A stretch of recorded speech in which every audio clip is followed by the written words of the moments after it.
আচ্ছা তুই যদি করস, নামে একটা রিসোর্ট, দামি একটা রিসোর্ট ডিভাইন, হ্যাঁ এই রাঙামাটি এরিয়ার ভিতরে সব থেকে সেরা রিসোর্ট, এইখানকার ম্যানেজার তুই কেমন কত? স্যার আমি তো ম্যানেজার না স্যার, আমি তো মেসিয়ার। স্টাফ? হ্যাঁ স্যার স্টাফ। ম্যানেজার কি? স্যার ম্যানেজার 7 দিনের ছুটিতে গেছে।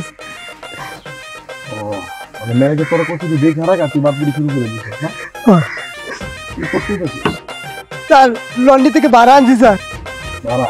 তোর যার আমার চাই কোনো লাইন তো ভাড়া পাওনি না কেন?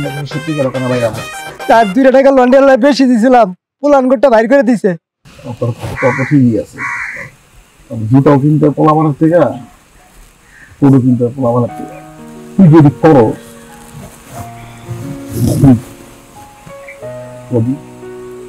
কথা বলতে লাভ নাই। আসলে সমাজের প্রত্যেকটা সেক্টরে তার মতো কিছু দুর্নীতিবাদ হয়ে গেছে। তোরা আসলে মানে নিজের লগে দুর্নীতি করতেছিস, কথা তোরা আমি কই, যে ঠকায় আসলে সেই ঠকে। ঠিক আছে, তুই যদি আমার ঠকাস না, আমি কিন্তু ঠকি নাই, তুই নিজে ঠকছিস। দেখ তোর আশেপাশে যেসব লোক 2 নাম্বার দুর্নীতিবাজ, তারা কিন্তু পারিবারিক ভাবে সুখী নাই।